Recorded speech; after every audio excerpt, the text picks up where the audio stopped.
ಇಲಾಖೆಯಲ್ಲಿ ಬಹಳ ದೊಡ್ಡ ಪ್ರಮಾಣದ ಭ್ರಷ್ಟಾಚಾರ ನಡೀತಿದೆ. ಅನೇಕ ವಿಚಾರಗಳಿಗೆ ಸಂಬಂಧಪಟ್ಟಂತೆ ಸಿಐಡಿ ತನಿಖೆ ಅದು ಇದು ಎಲ್ಲ ಕೊಡ್ತಾರೆ.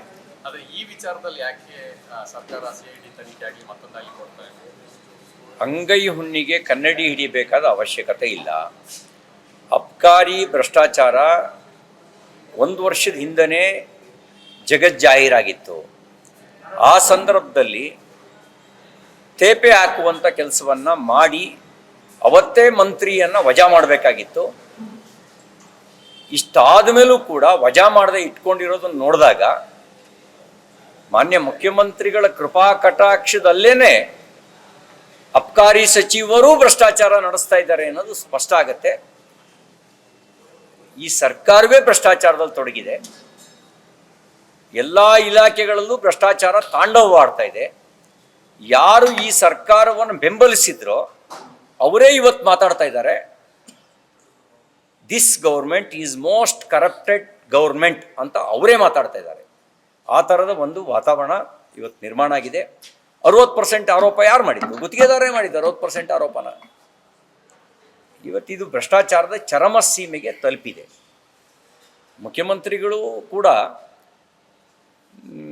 ಇನ್ನೆಷ್ಟು ದಿನ ಇರ್ತೀನೋ, ನಾಳೆ ಮತ್ತೆ ಅವಕಾಶ ಸಿಗಲ್ಲ, ಇದ್ದಾಗ ಎಷ್ಟು ಸಾಧ್ಯ ಆಗುತ್ತೆ ಅಷ್ಟು ಚೀಲ ತುಂಬಿಸ್ಕೊಳ್ಳೋಣ ಅನ್ನುವಂಥ ಚೀಲ ತುಂಬಿಸ್ಕೊಳ್ಳುವ ನೀತಿಯನ್ನು ಅಳವಡಿಸ್ಕೊಂಡ್ಬಿಟ್ಟಿದ್ದಾರೆ. ಹಾಗಾಗಿ ನಮಗೆ ಇವತ್ತು ಭ್ರಷ್ಟಾಚಾರದ ವಿಷಯದ ಬಗ್ಗೆ ಈ ಸರ್ಕಾರದಲ್ಲಿ ಆ ಭ್ರಷ್ಟಾಚಾರಿಗಳಿಗೆ ಪ್ರೋತ್ಸಾಹ ಕೊಡುವಂಥ ಒಂದು ವ್ಯವಸ್ಥೆ ನಿರ್ಮಾಣ ಆಗಿದೆ. ನಾಳೆಯಿಂದ ಜಂಟಿ ಅಧಿವೇಶನ ಇದೆ ಸರ್. ಮುಖ್ಯವಾಗಿ ರಾಜ್ಯಪಾಲರ ಭಾಷಣದಲ್ಲಿ ವಿಬಿಜಿ ರಾಮ್ಜಿ ವಿರುದ್ಧವಾಗಿ ಖಂಡನೆ ವಿರೋಧ ವ್ಯಕ್ತಪಡಿಸುವಂತಹ ಅಂಶಗಳನ್ನು ಸೇರಿಸಿ ಭಾಷಣದಲ್ಲಿ ಹೇಳಿಸಬೇಕು ಅನ್ನುವಂತಹ ತಂತ್ರಗಾರಿಕೆ ಕಾಂಗ್ರೆಸ್ಸಿಂದ ವಿಬಿಜಿ ರಾಮ್ಜಿ ಅದರಲ್ಲಿ ಇವರು ವಿರೋಧ ಮಾಡುವ ಅಂಶಗಳೇ ಇಲ್ಲ. ನಾನು ಅಧ್ಯಯನ ಮಾಡಿದೆ, ಏನು ಈ ಥರ ಎಲ್ಲ ಬಾಯಿ ಬಡ್ಕೊತಾ ಇದ್ದಾರಲ್ಲ,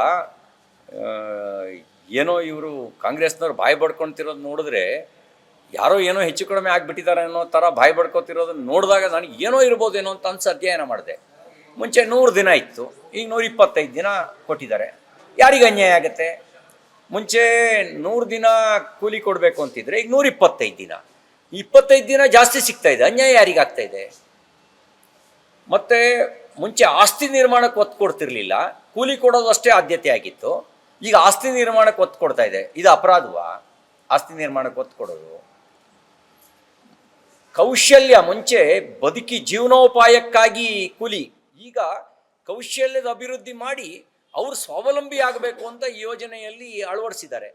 ಇದರಿಂದ ಒಳ್ಳೆಯದ ಕೆಟ್ಟದ್ದು ಹೇಳಲಿ ಅವರು, ನಾವು ಚರ್ಚೆ ಮಾಡ್ತೀವಿ, ಚರ್ಚೆಗೆ ಏನು ಹೆದರೋ ಪ್ರಶ್ನೆನೇ ಇಲ್ಲ. ಇನ್ನು ಮಹಾತ್ಮ ಗಾಂಧಿ ಹೆಸರನ್ನ ಬದಲಾಯಿಸಿದರು ಅಂತ ಹೇಳ್ತಿದ್ದಾರೆ. ಮಹಾತ್ಮ ಗಾಂಧಿಗೆ ಪ್ರೇರಣೆ ಕೊಟ್ಟಿದ್ದು ರಾಮನ ಬಗ್ಗೆ ಯಾಕೆ ಇವ್ರಿಗೆ ದ್ವೇಷ? ಮಹಾತ್ಮ ಗಾಂಧಿ ದಿನ ಬೆಳಗಾದ್ರೆ ಹೇಳ್ತಿದ್ದು ರಾಮರಾಜ್ಯದ ಕಲ್ಪನೆನ. ಅವರು ಪ್ರಾರಂಭ ಮಾಡ್ತಿದ್ದೇನೆ ಪ್ರಾರ್ಥನಾ ಸಭೆಗಳನ್ನು ರಘುಪತಿ ರಾಘವ ರಾಜಾರಾಮ ಪ್ರಾರ್ಥನಾ ಗೀತೆಯ ಮೂಲಕ ಪ್ರಾರಂಭ ಮಾಡ್ತಿದ್ರು. ರಾಮನ ಗುಣಗಾನದ ಬಗ್ಗೆ ಯಾಕೆ ಇಷ್ಟೊಂದು ಅಸಹಿಷ್ಣುತೆ ಈ ಸರ್ಕಾರಕ್ಕೆ? ಹಾಗಾಗಿ ವಿಬಿಜಿ ರಾಮ್ಜಿ ಬಡವರ ಪರವಾಗಿರ್ತಕ್ಕಂಥ, ಬಡವರಿಗೆ ಬಲ ಕೊಡ್ತಕ್ಕಂಥ ಯೋಜನೆ, ಭ್ರಷ್ಟಾಚಾರಿಗಳಿಗೆ ಬಲ ಕೊಡೋ ಯೋಜನೆ ಅಲ್ಲ, ಬಡವರಿಗೆ ಬಲ ಕೊಡ್ತಕ್ಕಂಥ ಯೋಜನೆ. ಹಾಗೆಯೇ ಸ್ವಾವಲಂಬಿಯನ್ನಾಗಿ ಮಾಡುವಂಥ ಯೋಜನೆ, ಆಸ್ತಿ ನಿರ್ಮಾಣ ಮಾಡುವಂಥ ಯೋಜನೆ. ಇನ್ನು ಇನ್ನೊಂದು ಆಕ್ಷೇಪಣೆ ಅವ್ರದ್ದೇನು, 40% ರಾಜ್ಯ ಸರ್ಕಾರ ಕೊಡಬೇಕು, 60% ಕೇಂದ್ರ ಸರ್ಕಾರ ಕೊಡಬೇಕು. ನೀವು ಯಾರ್ದೋ ದುಡ್ಡು ಎಲ್ಲ ಜಾತ್ರೆ ಅಂತ ಮಾಡ್ತಿದ್ರಲ್ಲ, ನಿಮಗೂ ಸ್ವಲ್ಪ ಜವಾಬ್ದಾರಿ ಇರಲಿ ಅಂತ. ನೀವು ಕೇಂದ್ರದ ದುಡ್ಡು ಅಂಥೇಳಿ ಇಲ್ಲಿ ಲೂಟಿ ಹೊಡೆಯೋಕ್ಕೆ ಲೈಸೆನ್ಸ್ ಕೊಟ್ಟಿದ್ರಲ್ಲ, ನೀವು ಲೂಟಿ ಹೊಡಿತಿದ್ರಲ್ಲ, ಈಗ ನಿಮ್ಮ ದುಡ್ಡು ಸ್ವಲ್ಪ ಸೇರಿದರೆ ನಿಮಗೂ ಸ್ವಲ್ಪ ಜವಾಬ್ದಾರಿ ಇರುತ್ತೆ. ಜವಾಬ್ದಾರಿ ಇರಲಿ ನಿಮಗೂ ಸ್ವಲ್ಪ. ಮತ್ತು ರಾಜ್ಯದ ಯೋಜನೆಗಳ ಜೊತೆಗೆ ಸಂಯೋಜನೆ ಮಾಡೋಕ್ಕೆ ಅವಕಾಶ ಇದೆ. ಯಾವುದೋ ಒಂದು ಊರಿನಲ್ಲಿ ಏನೋ ಒಂದು ಕೆಲಸ ಆಗಬೇಕು ಅಂದರೆ ರಾಜ್ಯ 1 ಕೋಟಿ ದುಡ್ಡು ಕೊಟ್ಟಿದ್ರೆ ಕೇಂದ್ರ 1 ಕೋಟಿ 20 ಲಕ್ಷ ಕೊಡುತ್ತೆ. ಅಲ್ಲಿಗೆ ಸಂಯೋಜನೆ ಮಾಡಿಕೊಂಡು 2 ಕೋಟಿ 20 ಲಕ್ಷದ ಕೆಲಸ ಮಾಡ್ಬೋದು. ಇದರಿಂದ ಆಳವಾಗಿ ಅಧ್ಯಯನ ಮಾಡಿದ್ರೆ ನಷ್ಟ ಇಲ್ಲ, ಲಾಭ ಇದೆ.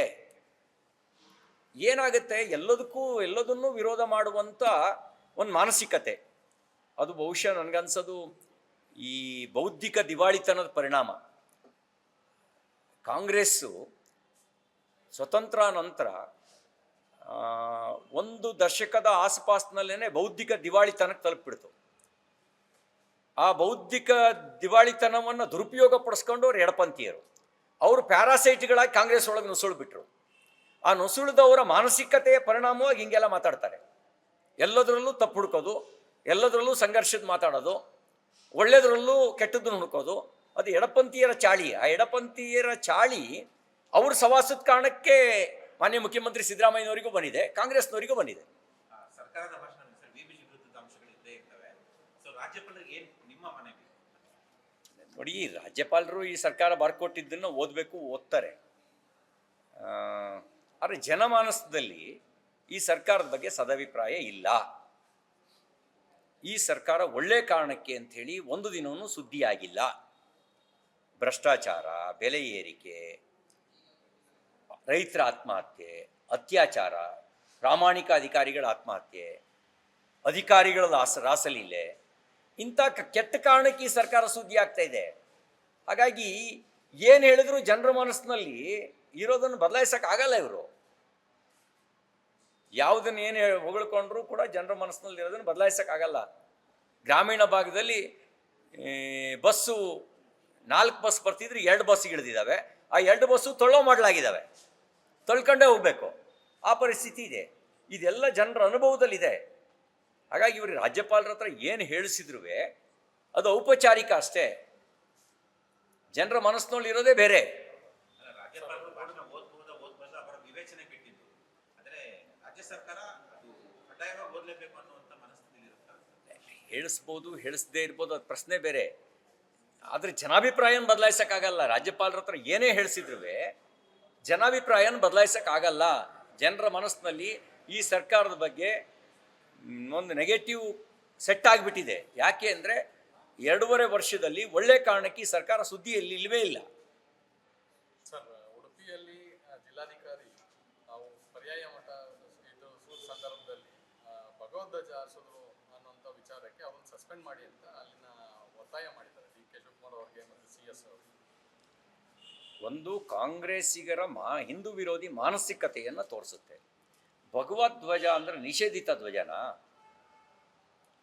ಏನಾರು ಭಗವದ್ಧ್ವಜ ಪಾಕಿಸ್ತಾನದ ಧ್ವಜದ ಥರ ಕಂಡುಬಿಡುತ್ತಾ ಕಾಂಗ್ರೆಸ್ನವರಿಗೆ?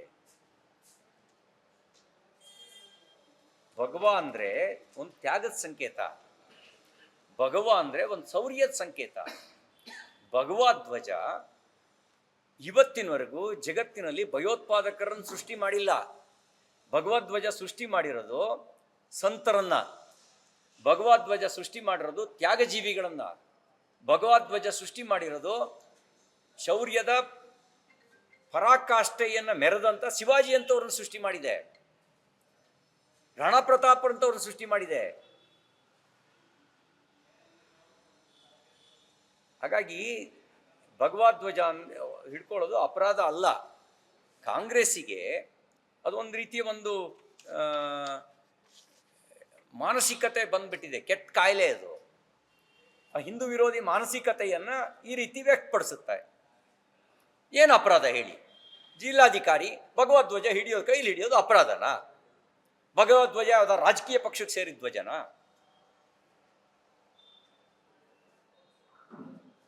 ಹಾಗಿದ್ರೆ ಹೇಳಿ, ಭಗವದ್ಧ್ವಜ ಇರುವ ಯಾವುದೇ ಸಭೆಯಲ್ಲಿ ನಾವು ಕಾಂಗ್ರೆಸ್ಸಿಗರು ಪಾಲ್ಗೊಳ್ಳೋದಿಲ್ಲ, ನಮ್ಗೆ ಹಿಂದೂ ವೋಟ್ ಬೇಡ ಅಂತ ಹೇಳಿ.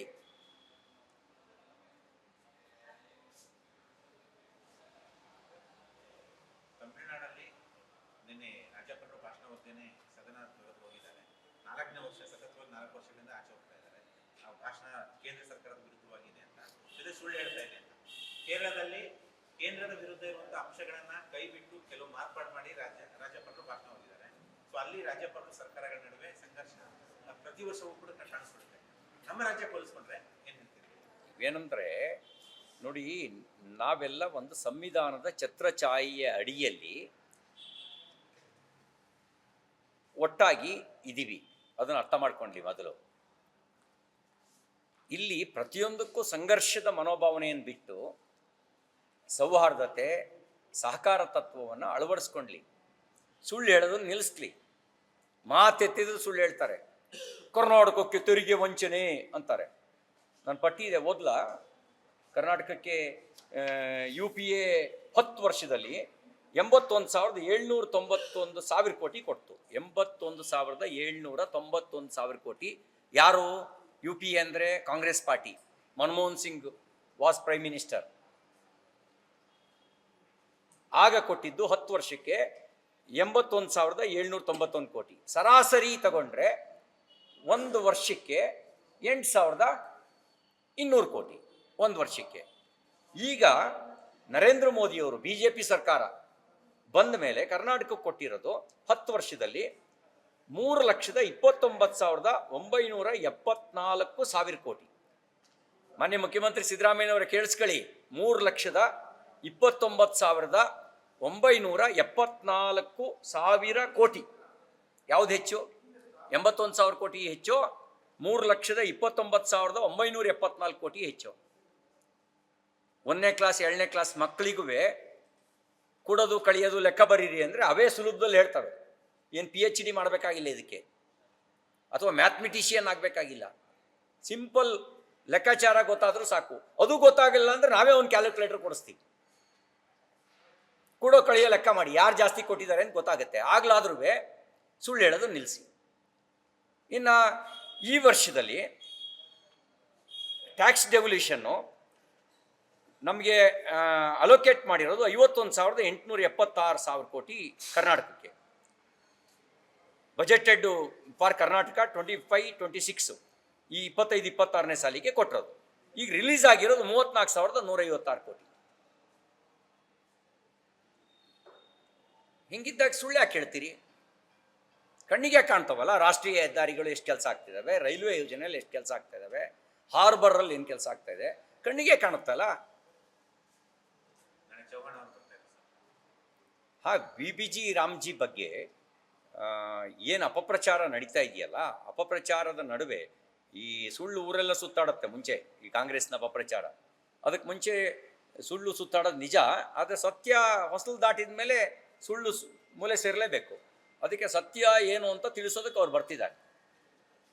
ಅದನ್ನು ತಿಳಿಸೋದಕ್ಕೆ ಬರ್ತಿದ್ದಾರೆ. ನಾಳೆ ಒಂದು ವರ್ಕ್ಶಾಪು ಇಟ್ಕೊಂಡಿದ್ದಾರೆ. ನಮ್ಮ ಶಾಸಕರು, ನಮ್ಮ ಪಕ್ಷದ ಪ್ರಮುಖರುಗಳು, ಎರಡೂ ಪಕ್ಷಗಳು NDA ಅನ್ನೋರು ಅರ್ಥ ಮಾಡ್ಕೊಂಡ್ರೆ ಆಮೇಲೆ ಉಳಿದೋದನ್ನ ಜನರ ನಡುವೆ ಹೇಳೋದು ಸುಲಭ. ಇಲ್ಲಾಂದ್ರೆ ಇವ್ರು ಸುಳ್ಳೇ ಸತ್ಯ ಅಂತ ಅನ್ಕೋಬಾರ್ದಲ್ಲ ಜನ, ಇವ್ರು ಸುಳ್ಳನ್ನೇ ಸತ್ಯ ಅಂತ ಅನ್ಕೋಬಾರ್ದಲ್ಲ. ಅಕ್ರಮ ಬಾಂಗ್ಲಾ ವಾಸಿಗಳು ಬಹಳಷ್ಟು ದೊಡ್ಡ ಮಟ್ಟದಲ್ಲಿ ಕರ್ನಾಟಕದಲ್ಲಿ ಜಾಲ ಇದೆ.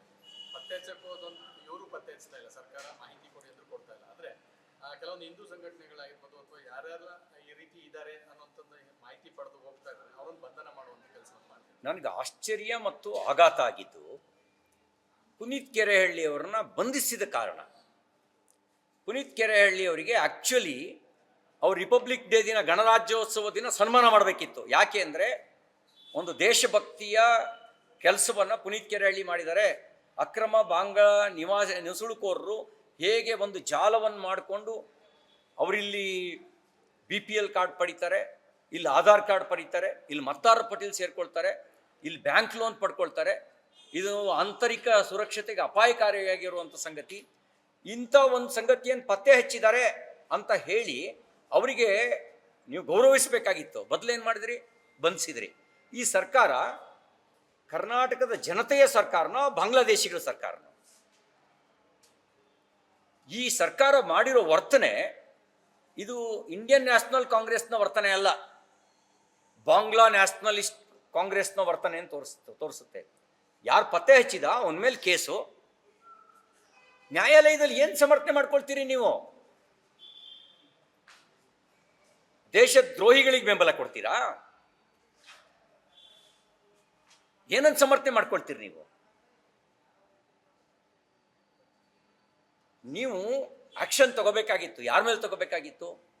ನೀವು ಆಕ್ಷನ್ ತಗೊಳ್ಬೇಕಾಗಿದ್ದು 1,500 ರೂಪಾಯಿ ಇಸ್ಕೊಂಡು ಆಧಾರ್ ಕಾರ್ಡ್ ಮಾಡಿಕೊಟ್ನಲ್ಲ, ಅವನ ಮೇಲೆ ಆಕ್ಷನ್ ತಗೋಬೇಕಿತ್ತು. ಅವನ ಮೇಲೆ ಜೈಲಿಗೆ ಹಾಕಬೇಕಾಗಿತ್ತು.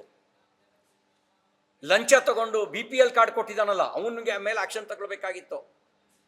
ಇಲ್ಲಿರೋ ಬಡವರ ಮಕ್ಕಳಿಗೆ BPL ಕಾರ್ಡ್ ಇಲ್ಲದೆ ಚಪ್ಪಲಿ ಸವಿಸ್ತಾ ಇದ್ದಾರೆ. ಈ ಬಾಂಗ್ಲಾದೇಶದವ್ರಿಗೆ BPL ಕಾರ್ಡ್ ಕೊಟ್ಟು ಇವರಿಗೆ ರೇಷನ್ ಕೊಡ್ತಾರೆ. ಇಲ್ಲಿ ಬಾಂಗ್ಲಾದೇಶದವ್ರಿಗೆ ಲೋನ್ ಸಿಗುತ್ತೆ. ಯಾರ ಮೇಲೆ ಆಕ್ಷನ್ ತಗೋಬೇಕಾಗಿದ್ದು ನೀವು? ದೇಶದ್ರೋಹಿಗಳಿಗೆ ಬೆಂಬಲ ಕೊಡ್ತಿರೋರ ಮೇಲೆ ಆಕ್ಷನ್ ತಗೋಬೇಕಾಗಿತ್ತು. ದೇಶದ್ರೋಹವನ್ನು ಪತ್ತೆ ಹಚ್ಚಿದವ್ರ ಮೇಲೆ ಆಕ್ಷನ್ ತಗೊಂಡು ನೀವು ದ್ರೋಹಿಗಳಾಗಿದ್ದೀರಿ. ನಿಮ್ಮ ವರ್ತನೆಯು ದೇಶದ್ರೋಹಿಗಳ ಪರವಾಗಿರುವಂಥ ವರ್ತನೆ ಇದೆ. ನಾಚಿಕೆ ಇಲ್ಲ ಇವರಿಗೆ. ಅದಕ್ಕಾಗಿ ಆ ಮೊಕದ್ದಮೆಯನ್ನು ಕೈ ಬಿಡಬೇಕು. ಯಾರು ಲಂಚ ತಗೊಂಡು ಆಧಾರ್ ಕಾರ್ಡ್ ಮಾಡಿಕೊಟ್ಟಿದ್ದಾರೆ ಅವನು ಒದ್ದೊಳಗಾಕಿ.